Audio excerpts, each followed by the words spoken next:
Okay, today I have with me Teen Services Librarian Paulina Barrier. Paulina, do you mind telling us a little bit about yourself and what got you into the librarian field?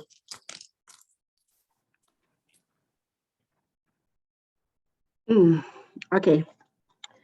I am Paulina Barrier, and I've been with the Charlotte-Mecklenburg Library for about 18 years now. I started in 2003. I'm glad you're recording so you could do the math on this one. Yes. And I have had the opportunity to work in most of the different departments. I've worked in circulation, I've worked in adult services, I've worked in teen services, I've worked in North Carolina room. And then initially I was a floater library assistant. There was a floater library assistant position at the main library. And with that position, I get to work at the virtual village, which was mostly a computer lab downstairs in virtual village. And also at the main library, I work in all the different departments, in popular library, in teen services, in North Carolina room. Where else did I work? I was all over the place when they need help. So that was a very good experience as I get to see the different facets of the library. So you got a holistic understanding of all of library services before you yes, and the different customer that you deal with, and also the diverse question I get from each sector. Yes. Okay. And then I moved on to, then I became a librarian, and then I started also as a floating librarian.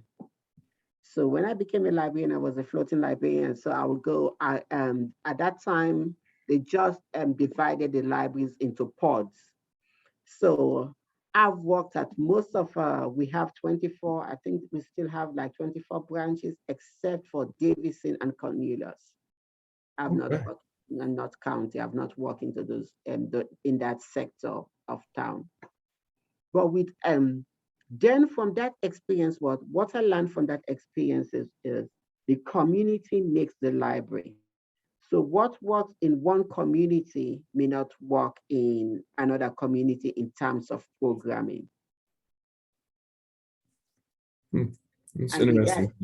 Yes, because for example, right now I am in an affluent neighborhood at South Park Regional Library. And when I first started this position as a teen services librarian, coming from an urban library, inner city library, Sugar Creek and Eagle Grove, I thought gaming would be a good idea, but gaming didn't work because most of the students here already have that technology. So that's not what they were looking for. So the community makes the library, and you have to go with what the community needs, what the customer in that community needs. That's good input. Thank you. I did get the tour to space. I want to tell everyone a little clarifying statement here that Paulina is my mentor, and I can attest to her great stewardship and librarianship and community connection. And so I do work somewhat closely with her. I'm kind of like filling in multiple areas as well. And teen services seems to be a niche area that I'm interested in. So I'm familiar with her dedicated space, but I wanted to ask her, your dedicated space, like before, is this the first library you've worked at that's had a teen dedicated space, a space built specifically for teens? No, Eagle Grove was the first library I worked for. But each location has a dedicated space for teens, depending on the size. You must have one or two shelving that are just YA collection, fiction collection, and maybe a little area where they could just sit down and study. Most locations that I've worked have a dedicated space for teens. What makes it different? The difference is the size of the space. Okay. Yeah, I measured Mhm. the space and it seems to be about a little over 1,500 square foot. With, like you said a second ago, the gaming, the dedicated um, PCs for For research teams, and yes. Hmm. exploration and study areas in the study room. Yes. Um, so, and that was a cognizant design when they remodeled this library. This was not fill in. Yes, because when they remodel, I was an advocate for a better teen space from what we were coming from. Because what I did was I conducted a survey, and also we did, um, oh, what do we call it when people come in and giving their own perception of what they're looking for. Like surveys and the It's not survey. It's not survey. It's mostly when you invite the public to like come town in. hall. Yes, Yeah. I did like a town hall for the teens, and they came in and they told me what they were doing. And in that town hall was the manager. The manager was there. Susan was in the town hall with the teens. Yes, and Okay. they yes, and they talk about what they're looking for, and mostly what they wanted was like a place, where they could study, come in and study, and a place that is their own design for teens. They could have computer, gaming, books, all in this space, and a group study area too. That you could, and they want like a quiet space where they could go in and close the door if they want to focus on something or work on group projects. Okay. So And they that you want think that's what also makes it furniture. special? I'm Hmm? sorry. And also they want furniture where they could move around. Oh, Like, convertible. at that time we were mostly thinking about bean bags and stuff like that, but they want to be able to change it up. Like if they come in groups, they could all sit together. Okay. Yes. Oh, interesting. So you think that's what makes it special, that the teams had an active hand in the design? Yes, it good. They also want like a board, a whiteboard or something that they could engage in with. Yes, it's good to get their input. It is good to get their input. Okay. So if you looking back on it now that space has been there for a few years now, is there anything that you would like to add or change or make it more welcoming or more useful? Or do you, To make it what do you more think? welcoming, I think we need. I would like to have some more posters. Okay. I And why do think you feel like that would is that just to make it more inviting for them or yes, it will make it because students like quotes. So I think if they come in this library and they see a quote with Drake on it with the word read or something, oh that yeah. would be yes. Yes, I'm looking. I would like to have posters like that with, athletes and some people that they relate with. Right. So like a splash of color and then they can relate to Yes, their yes, and idols that are yes, taking part in education. So yes, they were because more likely to reflect that. yes, Okay, that's good. And what unique features do you think your space has? we have it's good to have computers for them to use. So we have the computers. We have the tables and chairs that they could arrange because every time I come into this space, most time that I come into this space, those tables have been moved. Hmm. Yes, they have been moved. And the windows, I love the windows. Window I like think that yes, brings natural light. light. Yes. And also having this huge TV screen because what happened was is they bring their own equipment to play games. What did they some of them don't have at home is a screen this size. Oh, So they true. will come together before COVID. This was before COVID in groups and use the screen to play games. Yes. Yes, I do remember that. And Yes.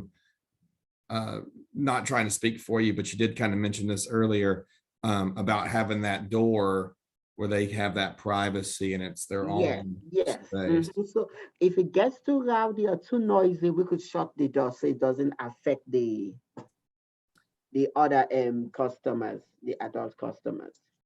Now, do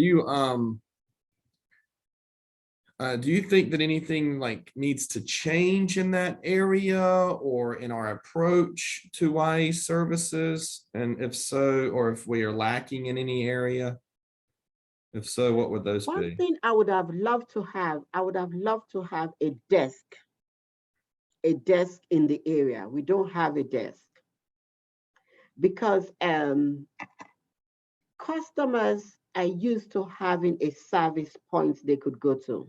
Oh, Because I yes. could be in my office. I could be in my office. The offices have all glass around. They could see me in there, but they'll walk right past me, even if the door is open, and go to this reference desk.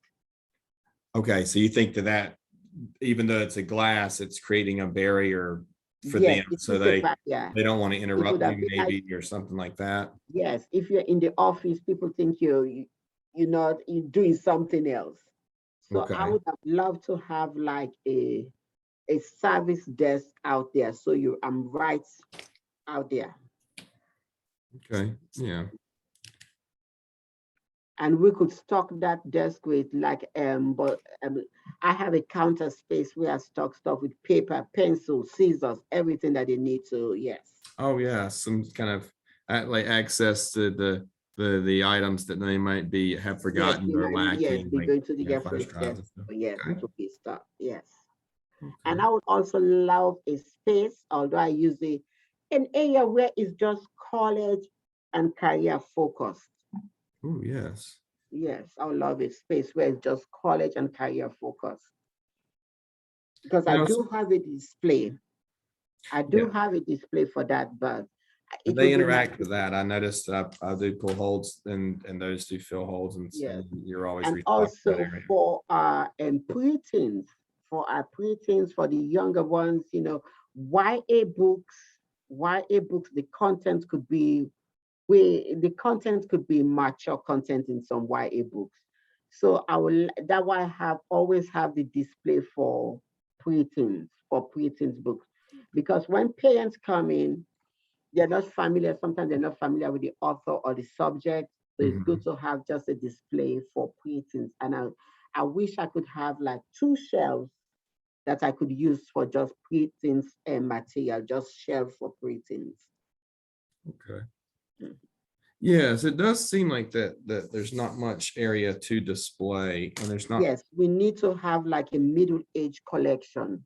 Yes. age collection. That's very interesting. Yes. That's a good. Because we have students that are reading above grade level and they're middle age collection, but we don't have books that are, if we have young adults, we need to have that middle age collection for parents and the students, to keep it, not go too much above their content level. Yes, Right. okay, yes. Yeah, I noticed that you'll have parents come in when their children are in school and they'll try to get books for them. And then, that can be a long process to interview, use novel lists, try to find the resource that they're looking for. And Mhm. the parent doesn't know. So you end up giving the parent a lot of times just a stack and say, let me know what they Yes, liked, yes, I've noticed that. yes. And you Where will if you had see, a but designated sometimes books space, will they would. contain such violence and other stuff that parents are trying to avoid. So I Right. would love a middle age collection with the YA. Yes. Good insight. So let's move on to programming. Mhm. What types of programmings are successful in your area, do you feel? The tutoring was successful in this area, where high school student tutor elementary school children, because in this area, most of the students are college focused. So they're looking for something to build on the application, the college application or job application.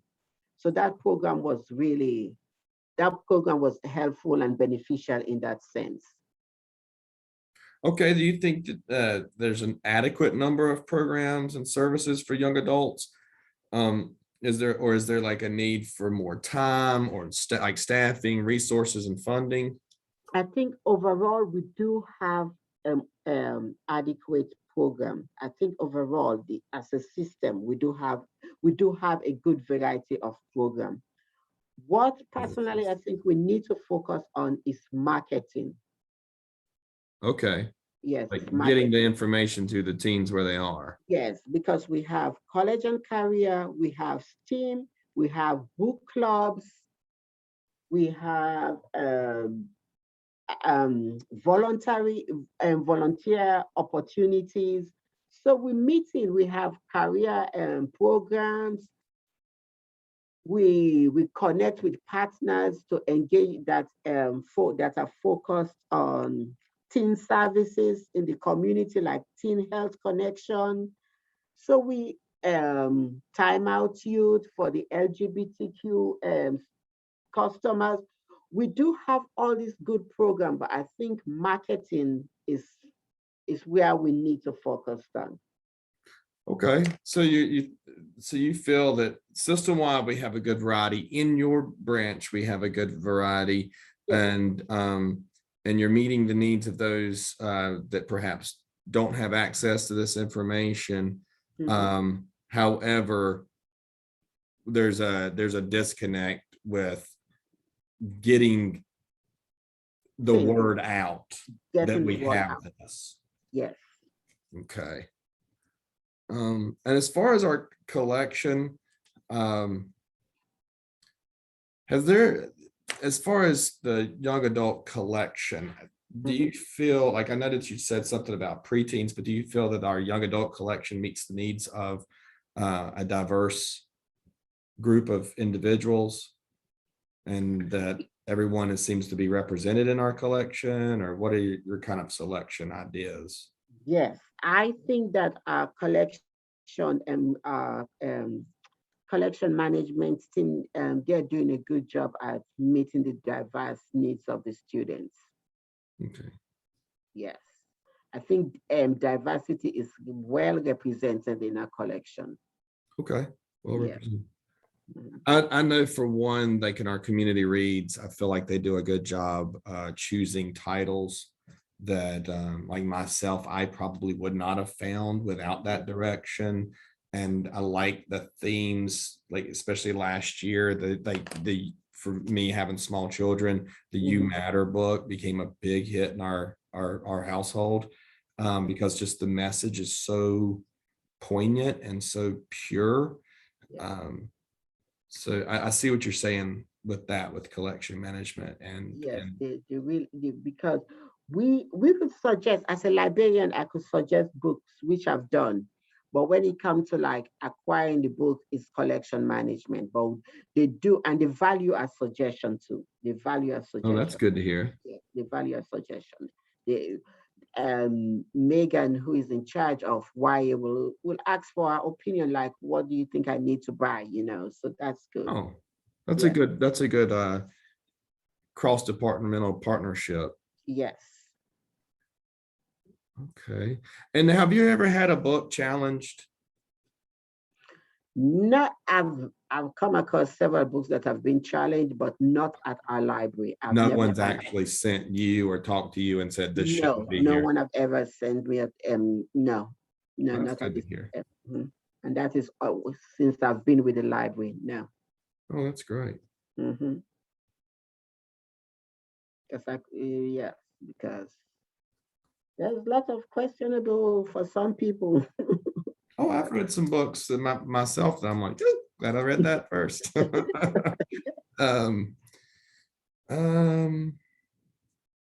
Now, as far as budgets and funding, do you feel like your youth services department is adequately funded for, maintaining these partnerships that you alluded to, like Teen Health Connection and other places? We could always use more money, because to get good presenter to do a program, some of them are expensive. Yes, and my budget will not get me 3 decent presenter in the year. Only 3 presenters in a year. No, what I'm saying, my budget could not get me 3. They could not get you 3 in a year. 3 decent. Wow. Yes. Wow. What I meant by that, if 3 presenters charge like $350, my budget is like $1,250. So Yeah, it needs to grow, definitely, especially as an urban area is growing at such a rapid Yes, and pace. also if you want to do quality stuff, you have to pay money for it. That's true. Yeah, if you want a Yeah, quality, what you you pay have to pay for. money for it. We are fortunate people, presenter likes to work with the library because some believe in our missions and what the library stands for. But people have to live, and sometimes you go out there and they tell you, and you're like, "Oh no!" But you know that would have been a great program. Yes. Yes, it's understandable. Mhm.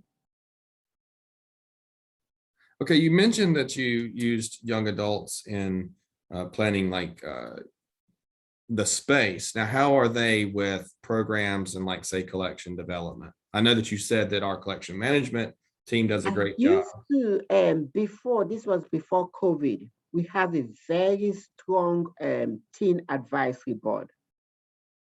And what they were involved with, each member was required to come up with an idea for one program. And they were going to lead the program or find someone to lead the program. Oh, nice. Yes. So, like for example, I have a student that she was a 12th grade student getting ready for college, and they were doing this exit graduation program where they have to come up with the program outside of school. So what she did, she connected with some Save the Seas. It was called Save the Seas, SEAS, and I could show Mhm. you the flyer. She connected with someone out of she connected with someone in Florida, and they talk about coral reef, Yeah, about how it's dying and stuff like that. And that was our first Skype program, and I was grateful for having such a big screen because we did it on Skype, and that was really nice. And she invited like the teacher and other students, and it was nice. It was a good program. But and that thing, you did it on that large TV in there. yes, we did it on the Oh, large wow. TV. It was called Save the Seas.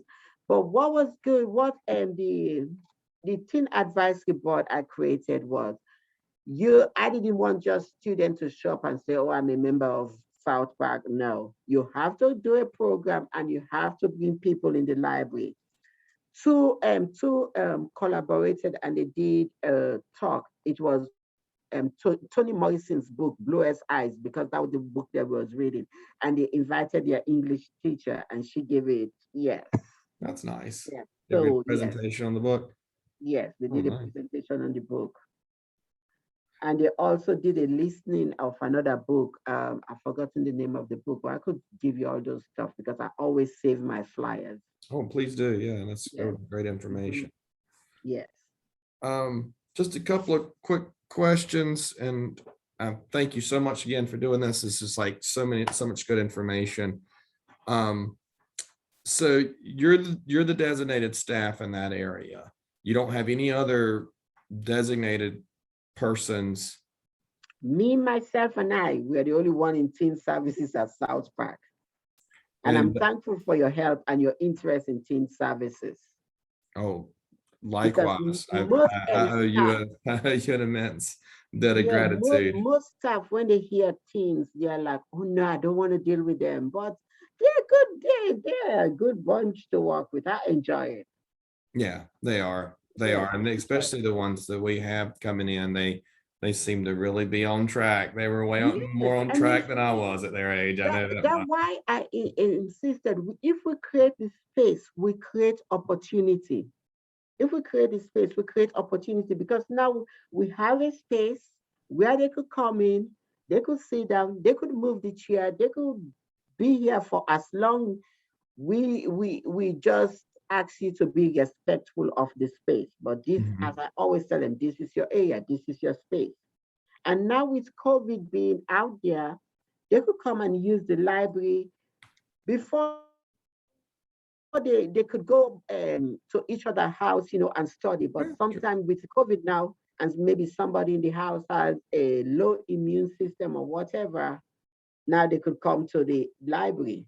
Yes, And that space has special hours just for teens, right? yes, we have special hours. Um, everything again, we have to be now. We have pre-COVID and Yeah. COVID. Yes, Yeah. Yeah. yes, but it from one, I think it was from 12 o'clock. Not I think from 12 onwards, it's for the teens during the morning because they are supposed to be at school. But Mhm. now the what happened is that the school schedule is not as traditional as before because some Right. students take school online, so they are here, like they're here. And I know And I you have always that. prefer for them to be here than out there. Yes. And I know you have that one other room that's just for teens to meet in. Yes, Yeah. that's what Then team. that's nice. And I used to, pre-COVID, I used to see groups working in Yes, there, yes. Now we like three or close it four groups working because of independently, or yeah, yes. and that has a nice TV in there that they can Yes. use Mm-hmm. uh, And they can connect with they have seen them before, they will connect with their devices to that screen and then they just do their work. Mm-hmm. yeah. So we talked a little bit about outreach, like with Teen Health Connection. And I know that you work closely with area schools. Uh, Yes, and we have the CMS connectors program to connect. yes. Before the CNX connector for outreach for the school, like if they have like college and career night will show up. Yes, will show up and I connect with the school librarians, let them know what we're doing and if they need any help because it is difficult to get into the schools. Uh, I've done for the ESL students, I've done library resources, library instruction for ESL students okay, at my SPAC. Yes. that's a good program. Mhm. Um, all right, so and then how are new programs proposed? You just, I know that Basically, whenever I've had an idea, I've just come to you and yes. but you'll kind of It's a direct me and see brand what new you're looking for. program, totally new that have not been done in the system.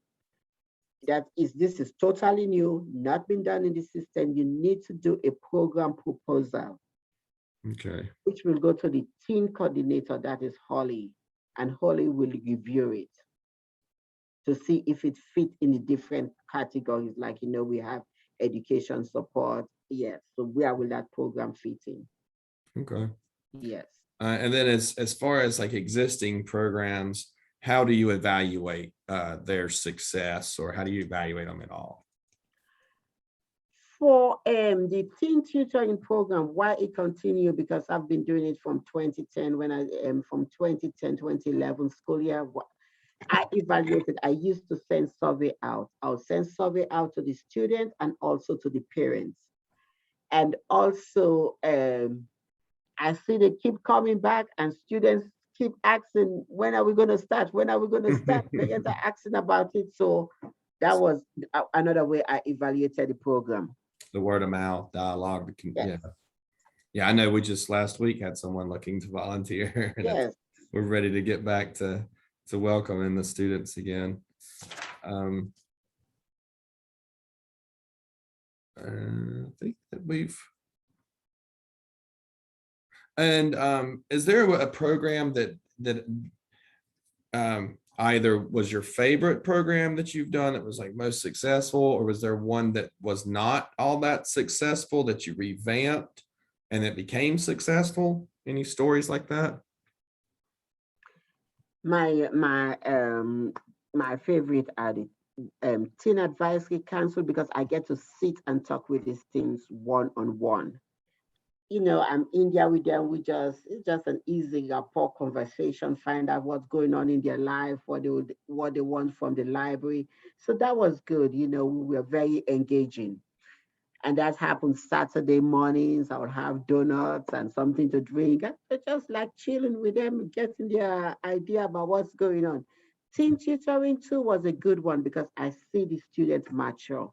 And what I like about the program, I've had students who started in ninth grade and was with me until 12th grade when they graduated. Oh, I bet that's great. Yeah, Yes, you really do yes. get to see them grow and develop. Yes, see them grow up. I see them from being so shy, can't talk, to being really vocal, taking charge. Right. Yes. Mhm. And we have that teen exam cram. That was when they come in after hours, when we close Oh, the library, yes, just for the teens to study. I remember that. And I hope we could do that in May during the exam time too. I'm working on that. And I have a couple of programs that tank, like book club. My book club, I said, I thought it was I tried two different book club. One, I tried to bring them in with pizza. That didn't work. The other one was, it was like, let's just talk about books that you've read and enjoy. It was just, a conversational. I don't know, for some reason, book club, it didn't work. It didn't work. I can't get them to come to the book club. But the good thing is I see them studying, so I let them go. Yes, So they came when you just had them just come talk about books, that they started showing up then? no, they did not Oh, show up for book club. And I don't know why book club is such a struggle. it I is thought, strong. yes, I thought it would be easy, I thought it would be, because I know we have readers in this community. I see them checking our books. So, and I even did one where, you let me know what book you want to read and we'll discuss it. But I book know club, that you and I have discussed that. I was trying to get that boys book club off the ground, and then so now we're trying with graphic novels, and then you and I have discussed maybe a different approach in January, and yes, so we just keep trying. yes. And I don't, maybe it's something to do with where it's kind of a homework to read a book. I don't know, but I don't know, but we know we have readers in this community because we just see them coming to oh check. yeah, they're in there all Yeah. the time, all the time. And I did have a program where no one showed up. I could remember it was a program about camping, and this was during the summer. And I got a representative from the park and recreation, and she brought him all the camping gear, all the supplies. I thought it would be a hit. I thought it would be a good program because they did the same program at another location, and students showed up. Mine, the presenter came and no one showed up. And yes, so you have from zero to maybe 50 students. Yes. And we keep trying because it changes. The kids move along. So now I'm dealing with new kids. It's always new. Yes. So you really New. have to relearn your community over and over and over again. And some things Yes, might. because the student, the ones that you start with, they mature and move on. Mhm. And with teens, you're really competing with sleep. Sleep is a big thing. You're competing with sleep. You're competing with job. You're competing with extracurricular activities. Yes. So you have to really do something that engages them. And in our community, what I've noticed about the teens is they don't want to come to a program to be talked at. They want to come, they want to participate, they want to do something.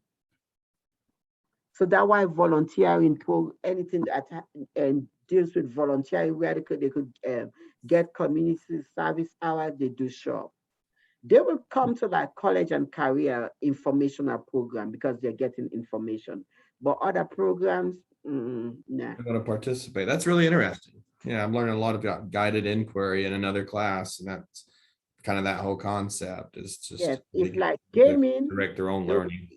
if they're gaming, they'll come for gaming, and they'll end up being showing the younger ones what to do. They want to be they want to be engaged in doing something. Yes, that is. So if you have a team that will come in and want to do something, I'm always like trying to make it work for them. Like I have two teens who got perfect scores in the SAT, and yes, in the math SAT, and both of them did like SAT prep for students who are struggling, and they were really good at it, both of them. Yes. Also, I've had teens who she was really good at math, so she taught like middle school students math. They meet like every Sunday, I've had one who was really good with painting. She did a watercolor painting for the little kids. Oh, So yes, so they want to be doing something. yeah, and that engagement, I like that. That's really insightful, to have them teach each other. That's Yes, because and that's that their was peers, they're learning from their peers at that point. Maybe even though they're a little bit older, it's not like so much older that these adults are trying yes, to and teach. that was what that's great about the teen tutoring. When they meet, it's one on one. They see them like older brother or sister that they could relate to, Mhm. and the teens know how because they're just coming. They have not been too long in that situation. So I had a student who had ADHD, an elementary student with it. And the mom already told me that he doesn't stay focused. He doesn't stay focused. And this boy that I pair him with, I told him, I say he has ADHD, and he said, well, I have ADHD too. So Oh, yes, really? yes. And Yeah, he they had said, something in common. I can Yeah, relate to him. And that's then great.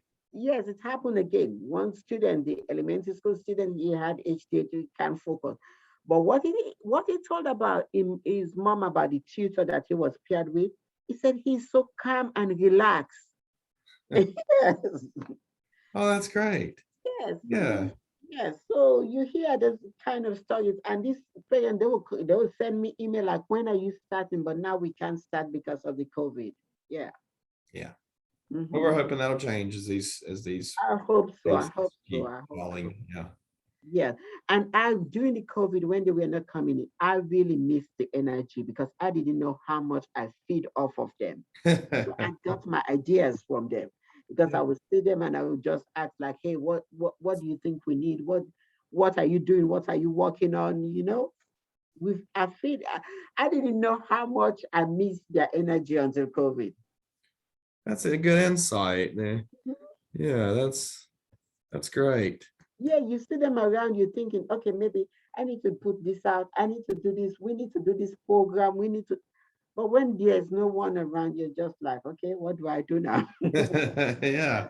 You're having to think it all and do it all yourself. And that's like why Yeah, we're talking about community and how, community is just, it's everyone, we don't mhm, know where we glean information from or what conversation we have that's going to turn out to be, it's going to grow from that. yes. Mhm. Well, thanks so much, Paulina. I'm out of questions. You've given me so much helpful information. Um, I'm glad. I'm here. You know where to find me. I do. And you're always welcoming, and I really do appreciate that. You're welcome. Thanks Yeah, and I'll again. show you some of this flyer. I'll have it Yes, up. please do. I'm really interested in that. I want to see these, how, kind of get my mind working in that regard. Okay. But it was fun, Joseph. If you need anything else, just let me know. Will If do. something was not clear, let me know. I will. Hopefully this recorded properly. Okay. Take Okay. care. Okay. Thanks. Mhm.